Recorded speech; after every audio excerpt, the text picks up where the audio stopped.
क्या आप किसी ऐसे इंसान को जान सकते हैं जिसे आप भूल चुके हो लेकिन दिल अब भी पहचानता हो? माधव दास की जिंदगी उस दिन बदल गई जब आरती ने उसकी आंखों में देखकर कहा, मैं ही आपकी आराधना हूं और आपने मुझे पहचाना ही नहीं। एक पल के लिए जैसे सब कुछ थम गया। माधव की सांसें अटक गईं।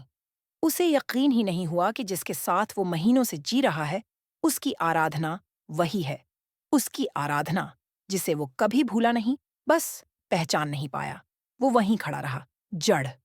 और जब आवाज फिर गूंजी, आपने मुझे पूजा, लेकिन पहचान नहीं पाए, तब उसका दिल भर आया। वो दौड़ पड़ा और आराधना को गले से लगा लिया। आंसू दोनों की आंखों से बह रहे थे। दिल की सारी बातें बिना बोले कह दी गईं। लेकिन ये पल जितना खूबसूरत था, उतना ही खतरनाक भी, क्योंकि इस पूरी सच्चाई का गवाह था मेनका। मेनका ने छिपकर सब देख लिया था, और जैसे ही उसे एहसास हुआ कि आराधना की यादें वापस आ रही हैं, उसके चेहरे पर डर साफ दिखने लगा। उसे पता था, अगर आराधना को सब कुछ याद आ गया, तो उसका खेल खत्म हो जाएगा। मगर मेनका कोई साधारण महिला नहीं थी। वो जानती थी कैसे पलटना है पासा। उसने सीधे जाकर आरो को ढूंढा और उसका दिमाग जहर से भरने लगी। जिसे तुम आरती समझते हो, वो असल में माधव की पत्नी है, आराधना। वो तुमसे झूठ बोल रही है। उसे तुमसे कोई लगाव नहीं, सिर्फ धोखा दे रही है।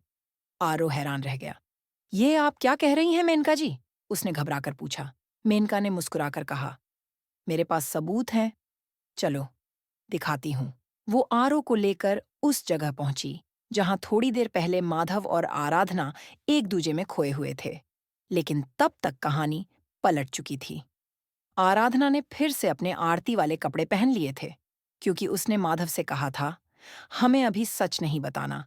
हमें पहले ये जानना है कि हमारे खिलाफ कौन चालें चल रहा है। माधव ने हामी भरी। तुम आरती बनकर रहो, लेकिन मुझे ये सुकून है कि मैं अब जानता हूं तुम ही मेरी आराधना हो। और ठीक उसी समय मेनका पहुंचती है, सबूत दिखाने। लेकिन सामने वही लड़की होती है, वही पहनावा। पर अब मेनका कुछ साबित नहीं कर सकती, क्योंकि आराधना फिर से बन चुकी थी आरती। अब मेनका का चेहरा उतर चुका है। लेकिन क्या वो हार मान जाएगी? नहीं। अब उसकी अगली चाल और ज्यादा खतरनाक होने वाली है। अब देखना यह है कि कब तक ये सच्चाई छुपी रह पाएगी और कौन किससे पहले चाल चलेगा।